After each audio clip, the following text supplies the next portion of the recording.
This is the You Can Learn Chinese podcast, part of the Seneca Network from the China Project. For everyone who is trying to learn Chinese or reaching for the next level, you've come to the right place. I'm your host, John Pasden, co-founder of the Mandarin Companion Graded Reader series, founder of All Set Learning, the Chinese Grammar Wiki, and Sinosplice.com. I've been a resident of China since 2000, and I'm here to tell you that mosquitoes are nothing but bloody thieves. My co-host is Jared Turner, co-founder of Mandarin Companion, lover of dad jokes, and memer extraordinaire. He is currently in England for a special Chinese language teaching conference, but just so everyone is clear, he is wearing his glasses. Language learners have gotten used to using a certain format of model language as a key piece of study material in textbooks, the humble dialogue. Why is that? We explore this question in today's episode and reveal a few often overlooked benefits of learning Chinese from dialogues. Guest interview is with Bohan Phoenix, hip-hop artist. Hey guys, this is Jared Turner, and good morning, John. Good evening, Jared. I am John Pasden. I am in Shanghai on the other side of the world. Hey, everybody.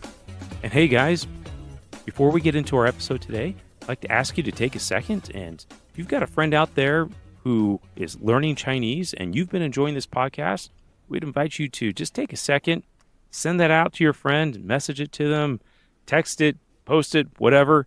And that really helps us to reach out and reach more people and help more people who are trying to learn Chinese just like you. Please help us spread the word. All right, so Jared, like many people, I started learning Chinese years ago with a textbook. And I've looked at a lot of textbooks over the years, and one of the things I've noticed about textbooks is that they almost always have dialogues.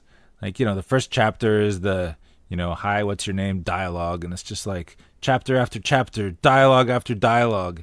And I remember at one point I was just starting to think, why is everything a dialogue? That is so boring. Why can't they do something else that's more interesting? And yet, dialogues remain popular. You ever think about why that is, Jared? Well, I guess so. I got ideas on both ends why they do it and why it is uninteresting at times. But yeah, it is commonplace, right? Even little phrase books, right? Hey, that's kind of little dialogues. Hopefully the other person says what you expect them to reply in return.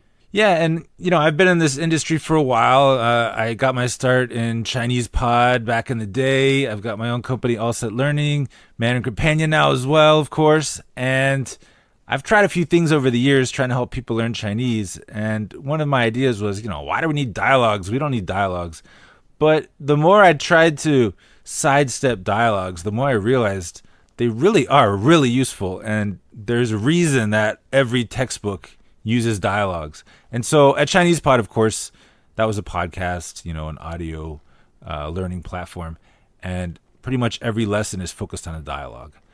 And I just thought it was worth highlighting the humble dialogue, the thing that we take for granted so often because it can be really useful. And if you understand why it's good, where its strengths are, and maybe a little bit about where it can go wrong, I think it can help anybody's studies. Yeah, John, I think you're totally right. Let's pick this apart.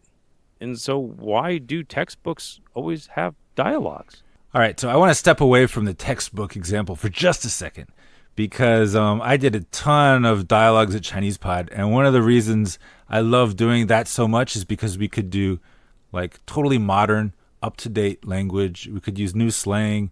We could talk about the latest technology or the latest, trends in the city, whatever. And so the dialogues could just be really modern and up to date. So the nice thing about dialogues is you can make them really authentic. It's authentic spoken language. Yeah, that is true because, at the end of the day, on the authentic language angle, right now, John, aren't we having dialogue? That would make this authentic English, right? Are you speaking authentically? I suppose so. And actually, when we listen to two people having a conversation, there's just something that's naturally more interesting about it than if it's just one person droning on. So they've got that going for them too. That's right.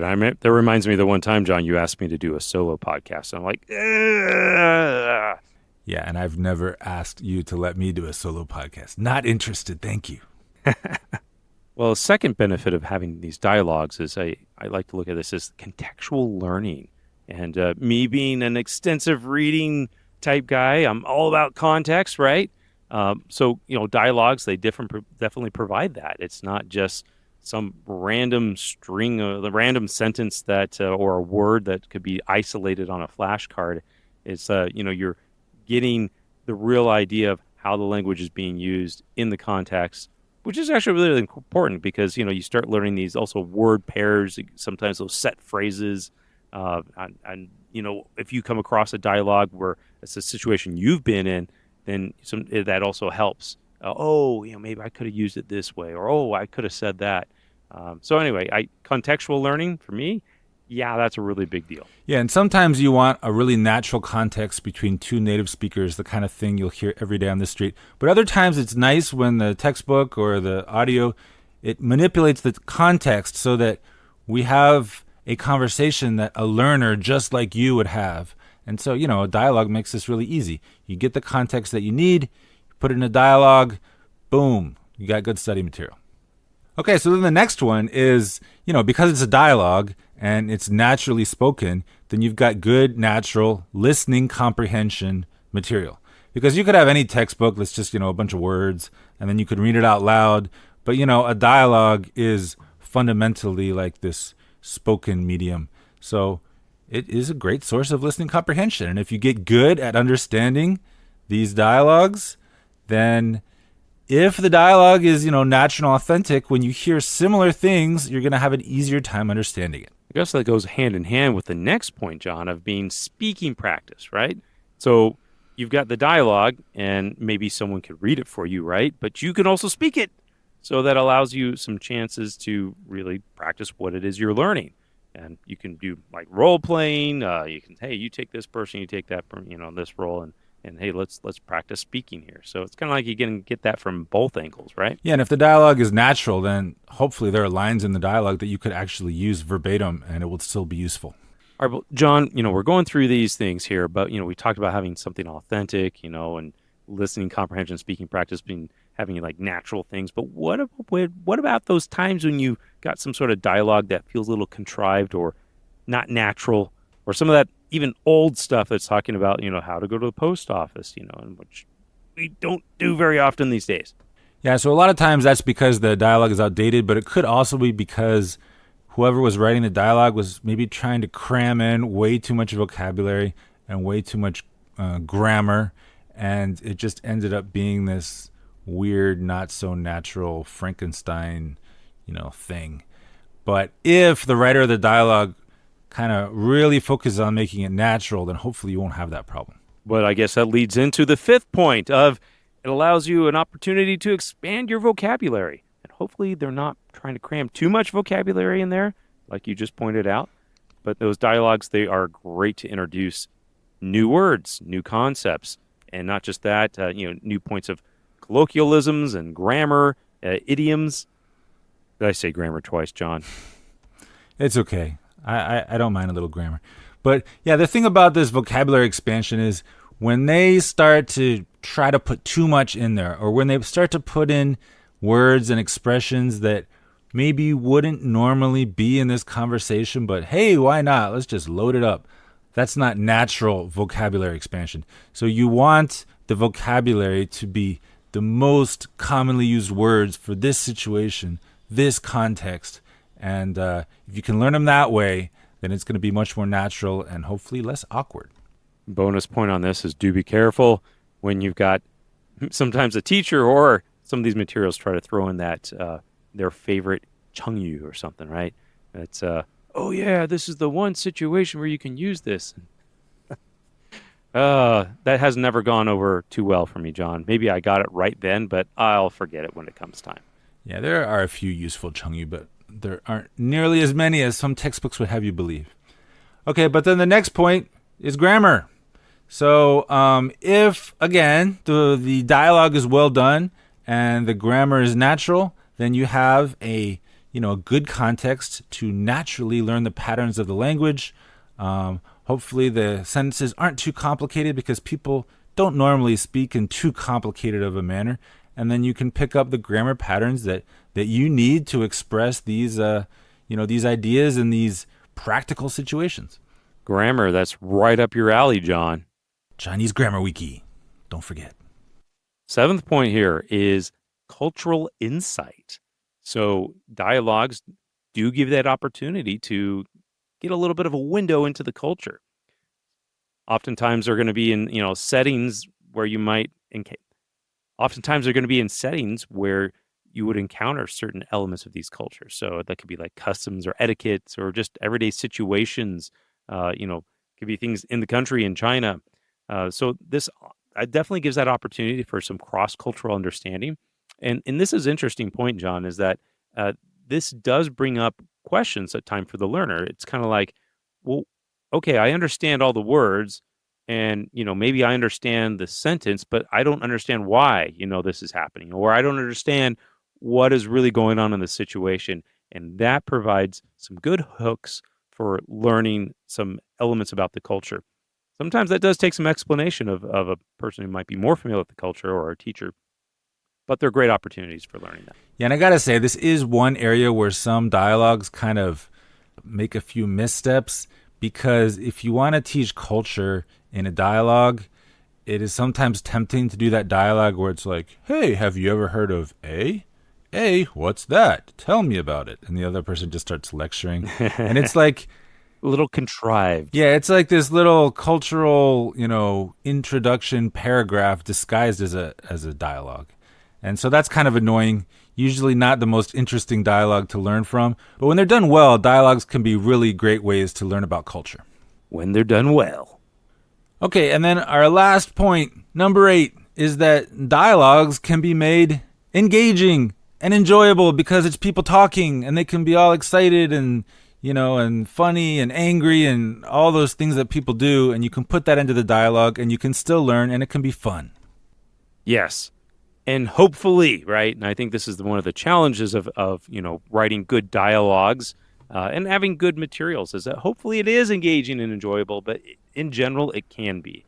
And I will say this, John, is that, if you do have someone you're studying with, maybe in a classroom or whatever environment it is, that, dialogues, regardless, even if it's dry and it's that kind of contrived, introduction to a cultural element that you had pointed out just a minute ago, you can improvise, right? Dialogues can be the basis of role play. It can be the basis of starting some sort of educational conversation. I say educational, something you can learn from, not necessarily about education, and you can turn it into an enjoyable and engaging experience. So, it's that limit there is probably your creativity and your willingness to maybe sometimes push yourself a little bit. But they give you these great opportunities to try something that can be fun and really engage you in learning the language. Yeah, they really do have a lot of advantages. And one other advantage that I'd like to bring up is, we make graded readers. These are books. So it's not just dialogues. But in a story, obviously, you're going to have dialogue. So we actually do use dialogue in our stories. Sometimes if we want to break up too many longer paragraphs of just straight text, a dialogue can be a nice way to give the reader a break, because you just have this back and forth. It's easier to follow. Your eyes are going down the page a lot faster, so it feels like you're reading faster. And it's just one of those little tools we have to try to keep the stories interesting, because dialogue is definitely an important part of a story. That reminds me, John, over the years I've had various teachers and sometimes learners send us videos that they have done based on our books, and they'll take the dialogue from the book and obviously turn it into some sort of little skit or movie scene from the book, and it's been a lot of fun to see those. Nice. Yeah, dialogues and stories definitely lend themselves to those kinds of adaptations. Yeah. All right, so that is the end of our little love letter to dialogues. They might feel boring and trite, but they're actually still quite good in a lot of ways, and there are lots of good ones out there, and they can help you learning Chinese. John, you say love letter. Can you have love dialogue? You can. And you can find those out there too.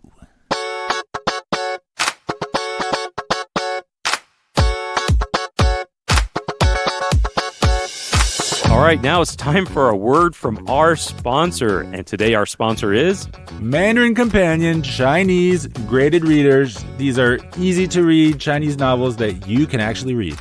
Today we are talking about a level 1 Mandarin Companion graded reader using only 300 basic characters. It's called The Monkey's Paw. The Monkey's Paw, only 300 basic characters, and you can have a suspenseful, slightly scary, slightly creepy story involving a monkey's paw. This is based on a short story by W.W. Jacobs. It's his famous story, The Monkey's Paw. Now, I got to say, John, my inspiration for this story came from The Simpsons Treehouse of Horror that I saw when I was a kid. They had the monkey's paw. I was just going to say, when I talk about the monkey's paw, I feel like more people are familiar with the Simpsons episode than the classic short story. Yeah, well, that's our generation too, John. We're kind of getting older here. But they're both good. They're both good. That's right. That's right. Ours is not actually based on the Simpsons episode, but it's a good story. It's a great story. It's a great story. So there you go. You can go out and get it today. It is The Monkey's Paw, a Mandarin Companion Level 1 graded reader. You can find on iBooks, Kobo, Amazon, or wherever you get your books. And let us know what you think. We think you'll enjoy it.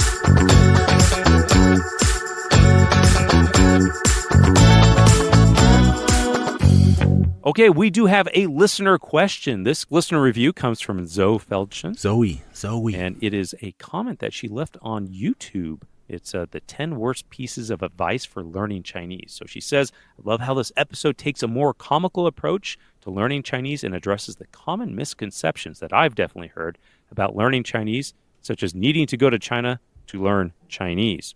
I think my favorite piece of advice from this episode was that you don't have to write Chinese characters to learn them. This made me feel much better about my past experience. I found this slows my learning and makes me extra frustrated with the learning process. After listening to this podcast, the main question I would have is, what is more valuable to learning Chinese?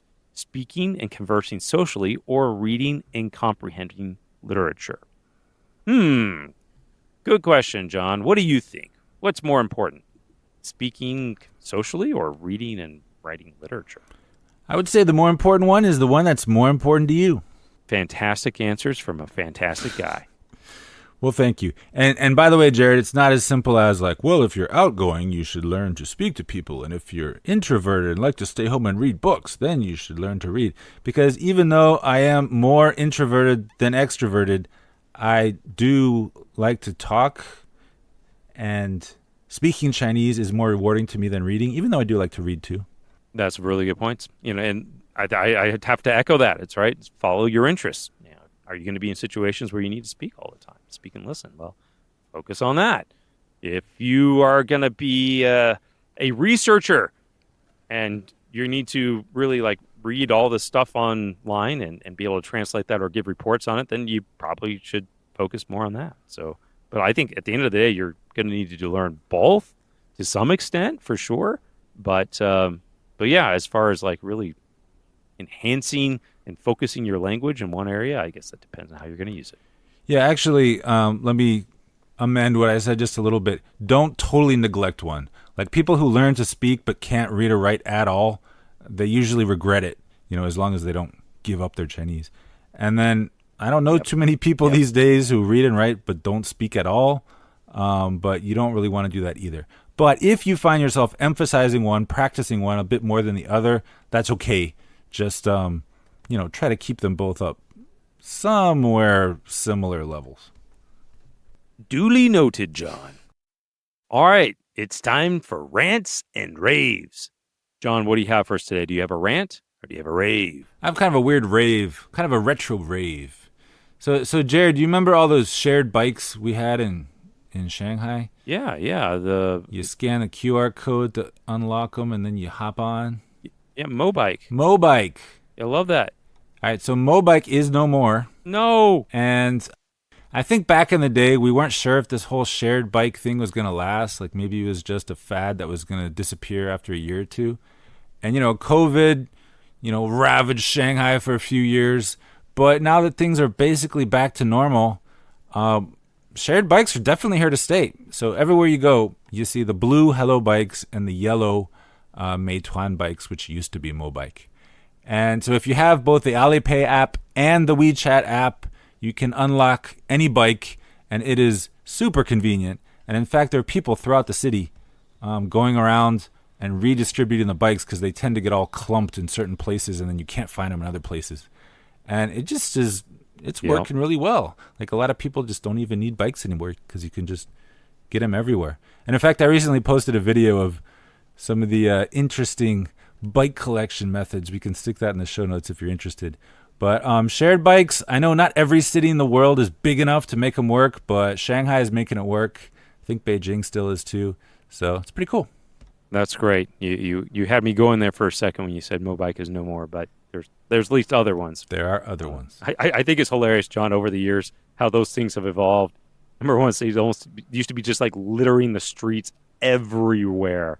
Yeah, and I remember when they first came out, they were too small. I couldn't even ride them. But then they made them just big enough, and you can adjust the seat, so now I can use them. So that's nice.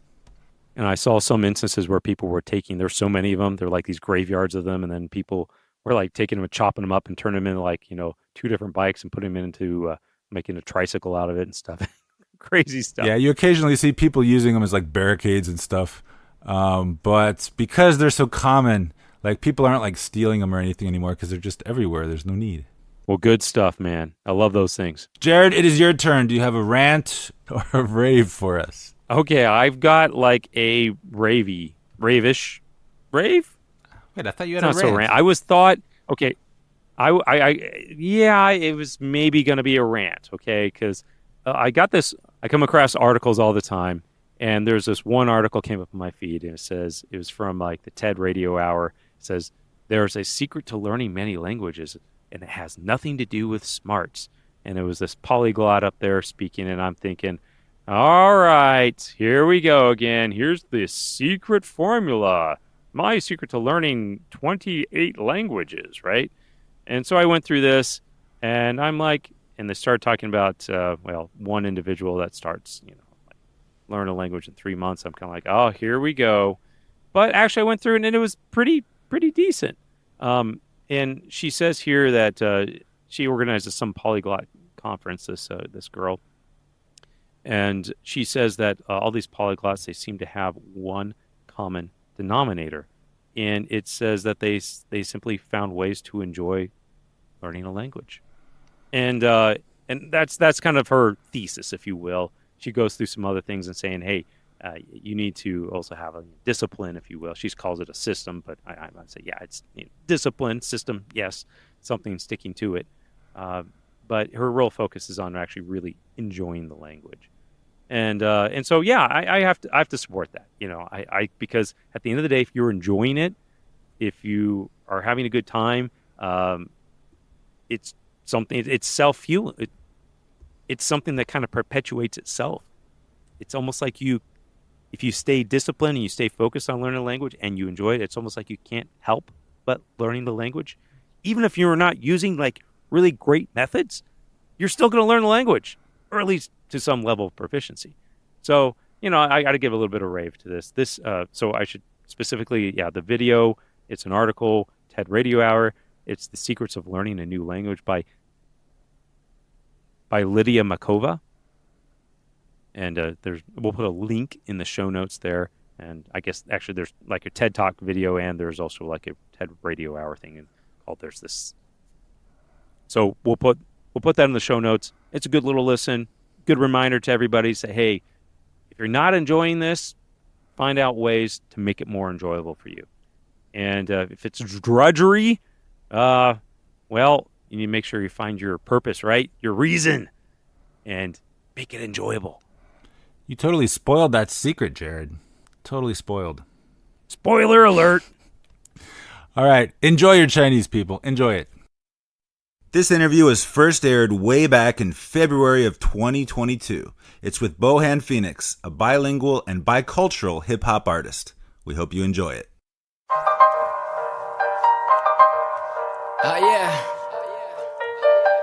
Yeah, it's your boy, Bohan Phoenix. Hey, let me take you overseas, baby. Hey, cause I was born overseas. Then my mama took me overseas. I made a home overseas. Now that I'm back, you remember me? Cause I was born overseas. My name is Bohan Phoenix. I am a Chinese American hip hop artist, and I was born in China, but I spent about the last half of my life being based out in New York. Now that I'm back, you remember me, cause I was born overseas. And then my mama took me overseas. Now that I'm back, finally, do it for me and my family. 回到成都，我浑身的纹身，我 family 看不习惯，不能怪他们都不能。 Okay, Bohan, this was a unique interview for us for our podcast. And I usually ask people, why did you start learning Chinese? I think that's a bit of a moot point. But like, pull back the curtain for us. What are some of your memories and what was that like when you were in elementary school? I grew up in Yichang, and we had a highway running behind our building that we probably seen like 2 cars a day, 3 cars a day. And one of the fun things that me and my friends would do is wait on top of the bridge and try to throw rocks at like these cars that come by, And I slept in the same bed as my grandparents for the 11 years until I came to America. We didn't have indoor plumbing. We had an outhouse, and inside we had like this pot. You literally, if you woke up in the middle of the night and you need to go to the bathroom, you just in that pot. And then clean it in the afternoon, then in the morning, and then there's, little squares of farm squares, and, you grow your own vegetables. So I'd walk to school. It takes about like 40 minutes to walk to school, elementary school. And I always tell people about this bathroom part because the bathroom is the giant hole. It's just a giant hole. You go in, it's like an outhouse, and then there's like slits, and you put these like planks over the slits, and then you kind of like bend over. But if you're not taking the you kind of just like need to pee, you kind of just go around to the back, and the back is just like this open hole where all this is sliding into from inside the outhouse, but it smells so bad in there. Like if people need to pee, they just go around to the corner. And kids used to shove each other into this giant hole of like it kind of speaks to like the place and the time that was, yeah, it was pretty rural, but it was a very simple and very pleasurable life, like all I knew and everybody, all they knew was in order to do better, you kind of need to get good grades and you kind of need to just excel, and my mom, who was working in Shenzhen at the time, saw that my grades was not going to be the outstanding part of my childhood, life. So she figured out, okay, then the next step, will be America. But yeah, Yichang was very much the opposite of what I experienced in America. But if I didn't have that experience, it'd be very hard to appreciate everything that's happening now. So very humble beginnings. Yeah, it's like humble beginnings, but also just like really, really sweet memories, Mm-hmm. Yeah. Maybe you could paint a little more of the picture of kind of like your family situation. Yeah. So, I mean, actually, my mom had met my dad when they were both working in the bank as cashiers. And he had sang at a nightclub at nighttime to like earn side money. Oh, so and your dad was a singer. Yeah, he was trying to, he had a brother, and his mom only had money to send one of them to school. So his brother went to medical school, and he kind of just like worked on the side and like sang in like these 酒吧. It's not even nightclubs, it's like these little lounges. You've been in China, you've seen those 酒吧, and they're covering other songs, like other canto pop songs. So that's how they got together, But, he was too young. He was 23 and he wasn't ready, So he took off, and my mom left me with my grandparents. And Yichang, where my grandparents were, it's pretty rural. If you stay there, there's really not much opportunities. She ended up getting a real estate license, working in Shenzhen. And, Shenzhen in the late 90s, that's a hot spot. That's where the new money is flowing into. So, she was doing like pretty well. Like she bought like 一套房子, she bought like, a condo, like, and she was sending money back home to Yichang. But, I can't say I remember feeling much intimacy with her because I don't think I quite understood then, like, the dynamics, like, I just remember being, like, a kid and being like, oh, my mom is never here, I'm always with my grandparents and my cousins and my uncles and my aunts, but my mom will be there for, like, Chinese New Year, and that eventually affected how my relationship was with her coming to America, and why it made me lean into rap music, because I didn't have that comfort at home, like, I had to find it somewhere else. But Now, in retrospect, after meeting a lot of other Asian immigrants, Chinese immigrants, I realized a lot of them, went through single parent, single mom like situations, just like myself. Yeah, it was also an incredible time growing up in the same household as my grandparents and my cousins and my uncles. It was just like a big family versus had I been living in Shenzhen with my mom, it would have been like very, she's at work, I'm home alone type of vibe. So. So are you still connected with your extended family back there in China? Oh, 100%. So basically, after I left in 2003, my grandmother passed in 2004, and my aunt was the closest person in Chengdu to my grandfather. So we didn't feel comfortable for him to be by himself in Yichang, at an old age. So he moved to Chengdu. And once he's in Chengdu, anytime Chinese New Year's or whatever, we're just going there for the holidays. So that became home. Now, from what I understand, it was about 11 years old you moved to the States, Boston, right? Yeah. So, tell me about that. I mean, even where was your English at that point? I do remember when I was in fourth grade, which is about 1999 or 2000, they started teaching English in China, in Yichang. Okay, so basically my mom, had came in 2000 and was trying to get me to come in 2001. But then 9/11 happened. So I couldn't get my visa until 2003. And funny, I had to like meet my dad for like the second time ever to like have him sign off on me going, because the embassy needed my dad's approval to be like, oh yeah, he's gonna come back. So it's not like he's gonna go and become a citizen, which I ended up doing. I didn't really speak English. I remember specifically getting like a boo boo gao cassette player and then like getting some tapes. And I remember like when I met my mom, I was gonna ask her, how do you do? But I don't think I did that. And my mom was dating my stepfather at that time. They weren't married yet. And my stepfather is a Swedish American guy, like Paul Carlson, like 6'2", like big Swedish guy. And at that time, he was on the tail end of his personal limousine business. He had a couple stretch limousines. He was driving people from like Logan to New York and back and forth, before the Twin Towers crash. That was a pretty lucrative business. So they picked me up in a stretch limousine. And I had never been in a personal car before, if it wasn't for like a taxi or like, like never been in a limo. So I come from Yichang and, I cried my entire like plane ride because I'm like leaving who I deem as my real parents, my grandparents. And I'm in this limousine and I'm in the back of the car, like getting car sick, and I'm puking in the limousine. And I get home and it's like giant large pizza, and that's the first time ever having cheese or pizza. I ate the whole thing. Like, I mean, I moved to not just Boston, I moved to Newton. Newton is, a really good suburb, Newton, Massachusetts. So I went from a place where a bottle of Pijo, a beer, is cheaper than a bottle of Coca-Cola because it's imported. Now, like, my stepfather has those 12 packs from Costco, laying around. I'm just like, this is awesome, But the only thing that didn't register was I missed my family, and I cried. And 6 months into me being there, my grandmother passed away, and I was like, this is horrible. Yeah.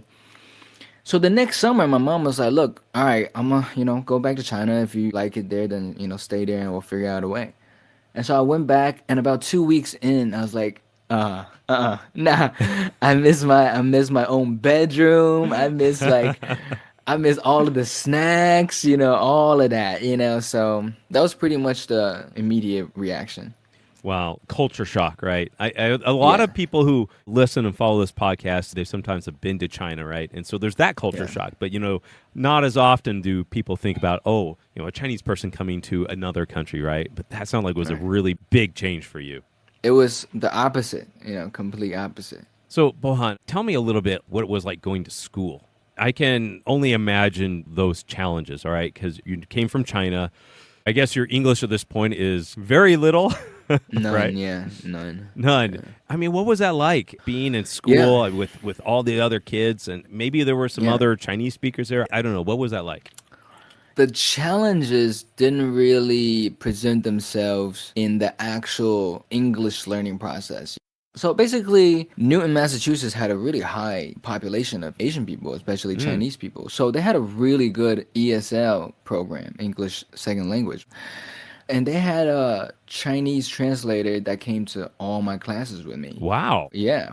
I got there at the end of 5th grade, and I had that all the way up until the beginning of 7th grade.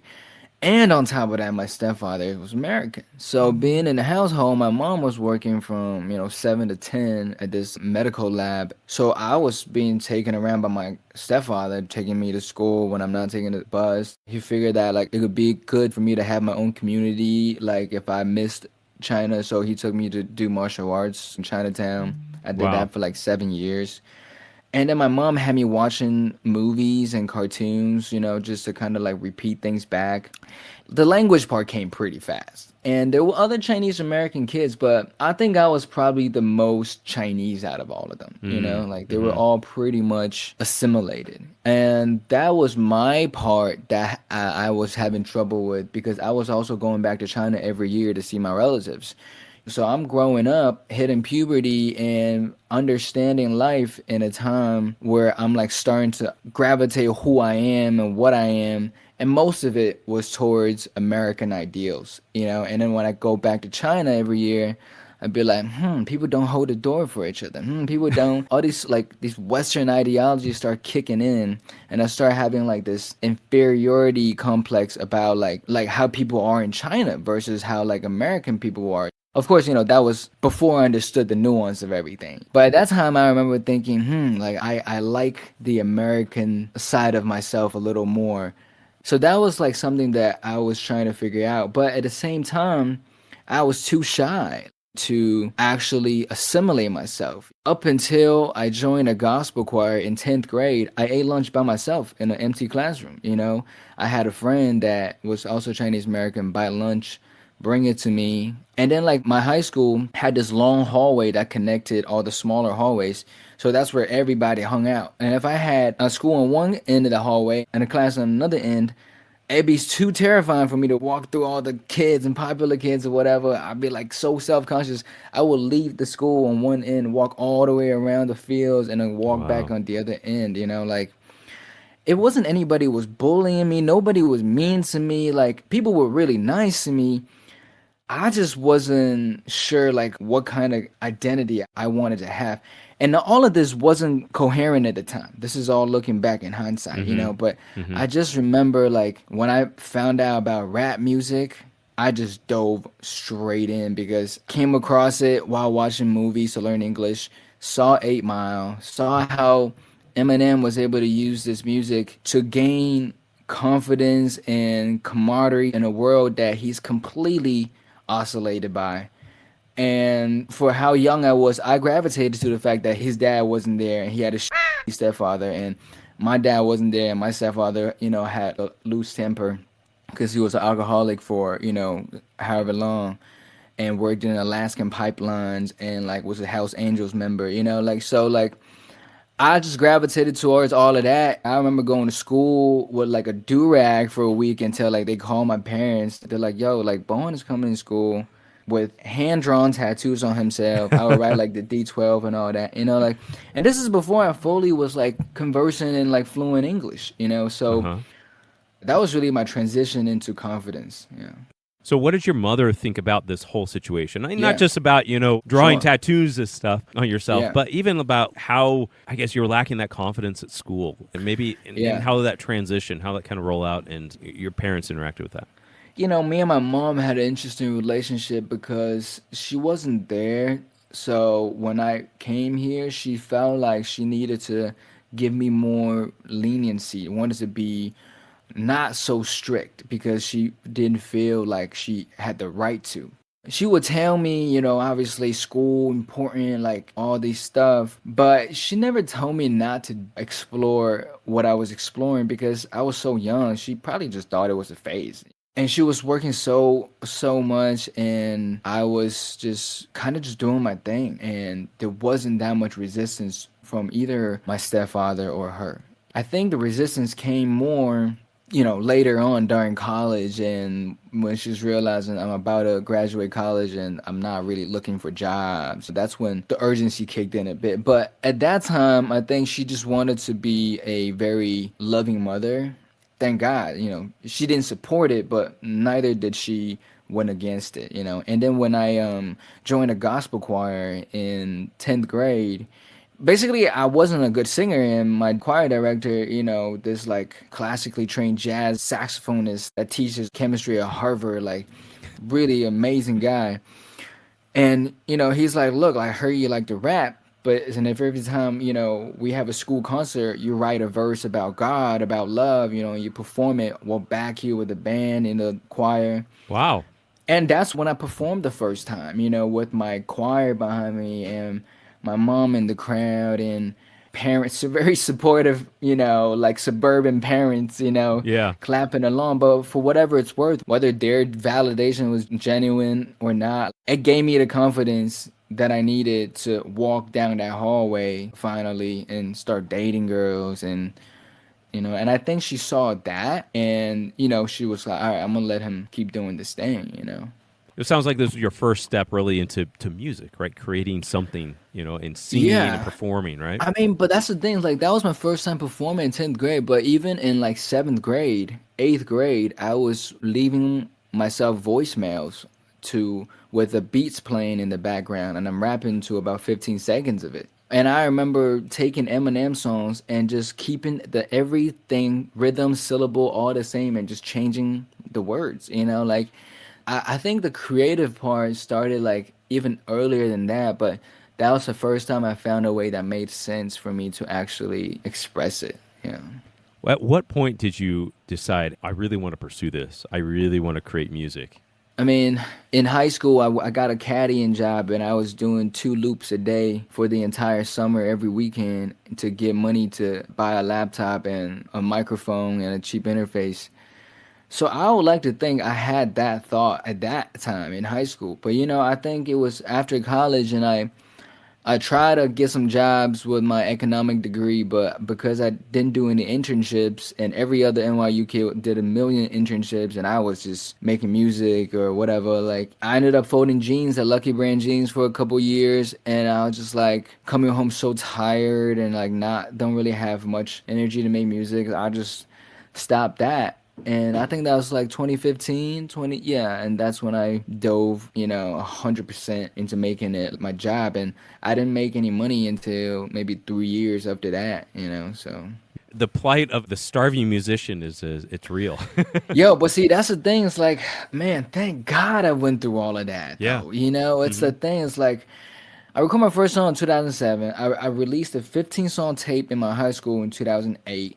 Me and my boy Ashin released mad songs under the stage name Green Card because neither of us had our citizenship at the end of high school. Then I get to college and I released 42 songs my freshman year.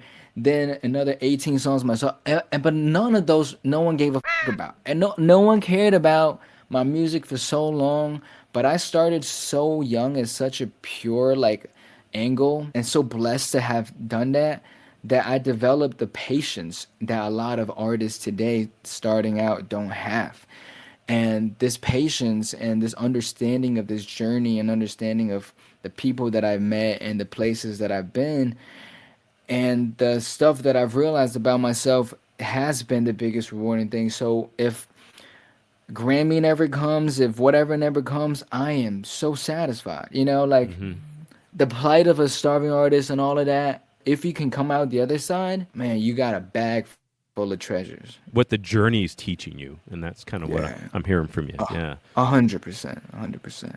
Well, something I'm kind of interested to know a little bit about, Bohan, is a bit of this pull of 2 different cultures.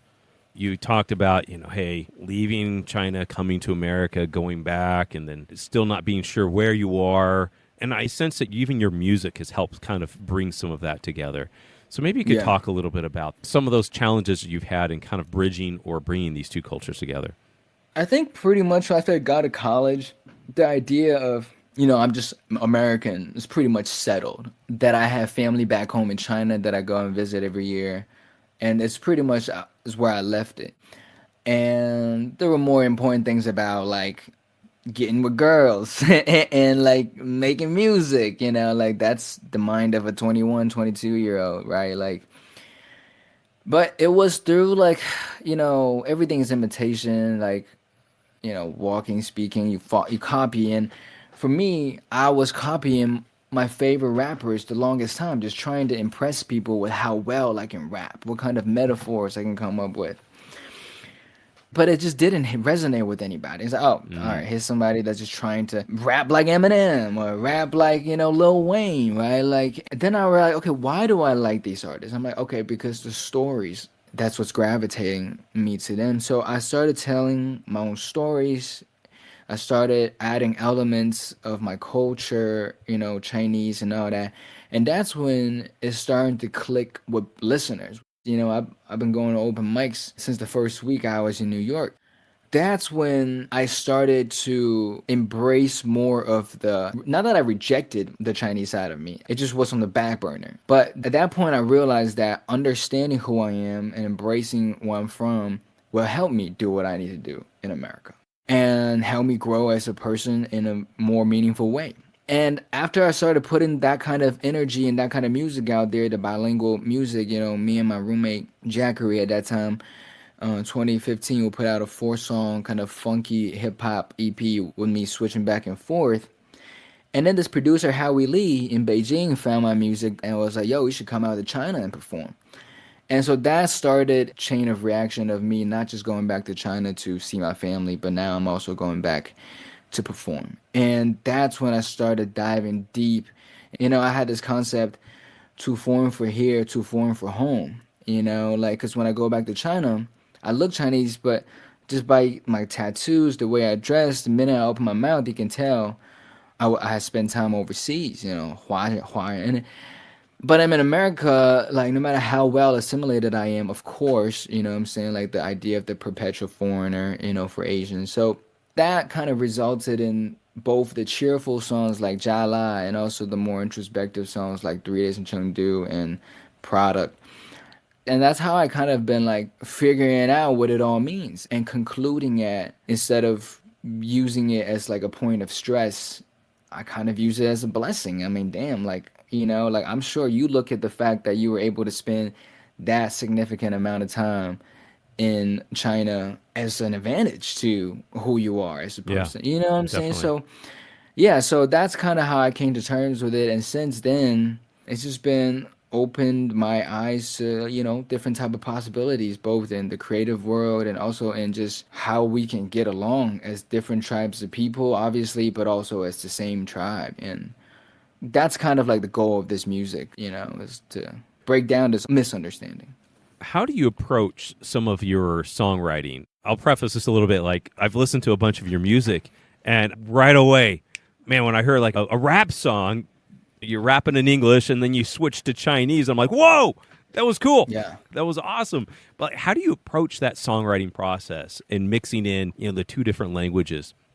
When I first started doing it, it was like entire songs in English, but like I'll have maybe like 2 lines of Chinese in the second verse. But then like those 2 lines of Chinese would be where people are coming up and say, yo, that was dope. What'd you do there? Like, so it became like, half of a verse. Then it became like a whole verse, English and verse and English Chinese. My writing process became really fun where I just kind of got to choose how I want to be flamboyant with it, And at that time, I have been submitting my music to blogs forever, and no one gave a until they can write you as bilingual rapper. I remember like Bandcamp put me on their cover, on their page, like Oriental Trap with like Bohan Phoenix. And I leaned heavy into it because, again, like the attention felt good. This is before the whole like 88 Rising, before the whole like Asian music empowerment was happening. So it was interesting for people to see, because Chinese is all one syllable. Every character is one syllable. So sometimes rhythmically you can play with that in different ways. But other times, English, you can drag a word out more than you can drag a Chinese word out. So it became more fun to play with, just like musically and sonically. There were points where I was, switching in between the line. But it got to a point where it got me a lot of gigs and recognition and all that, but it became a crutch. And I wasn't able to convey an idea through and through. Unless you spoke English and Chinese, you weren't really, I realized I was exoticizing myself for views, and strayed from the storytelling that I really wanted to do.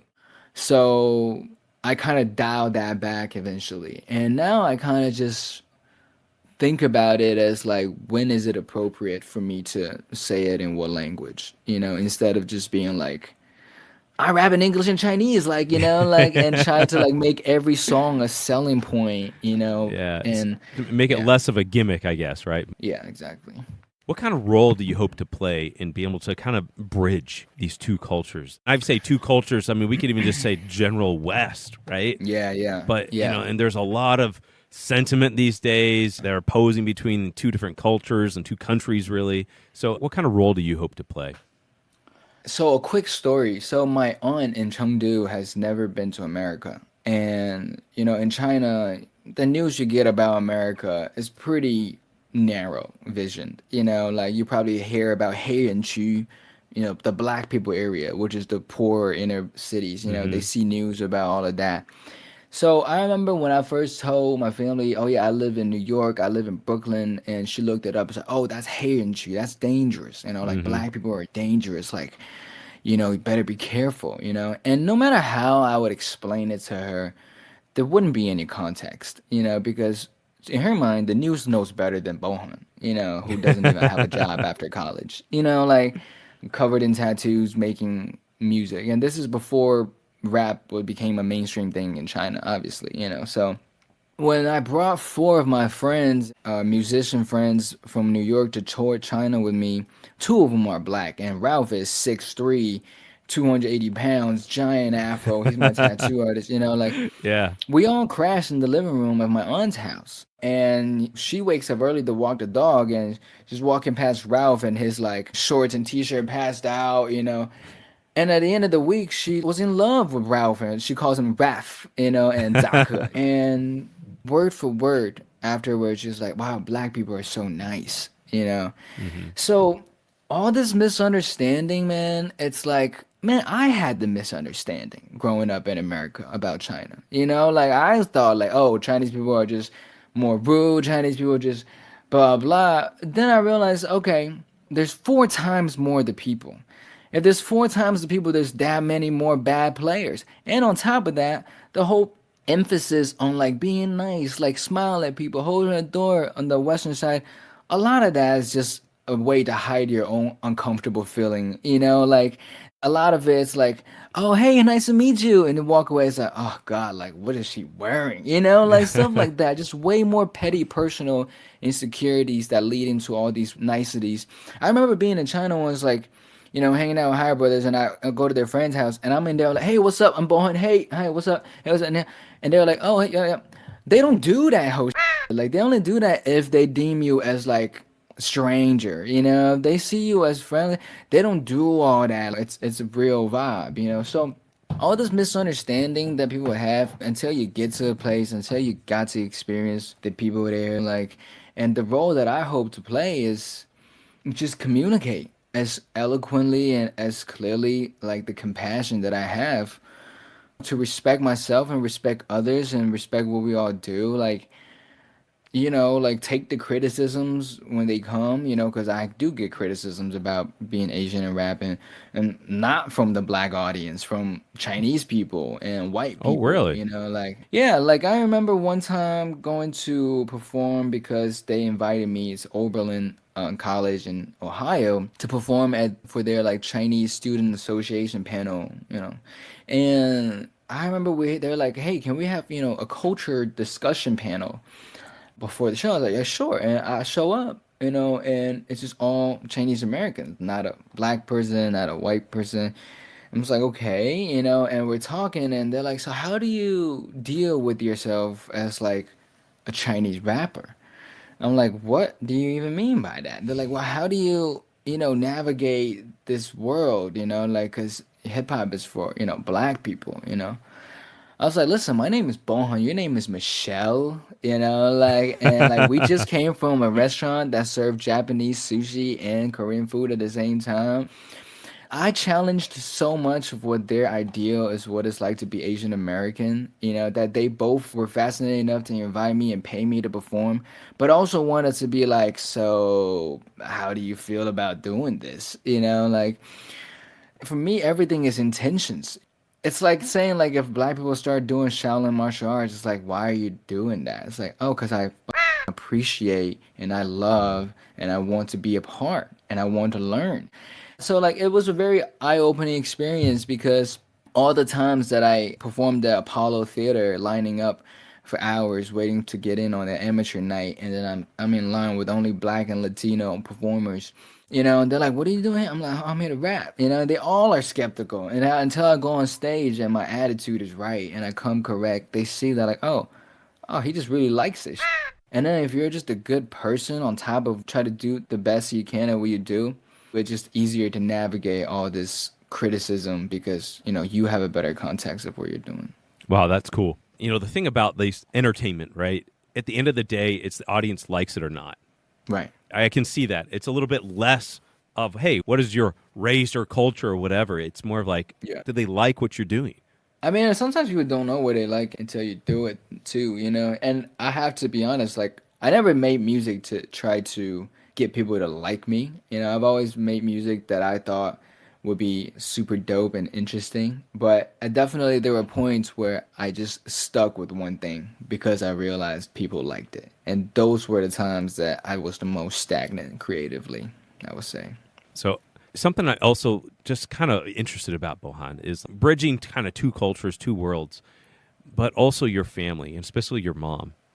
And I know you mention your mom in a lot of your music and a lot of your songs.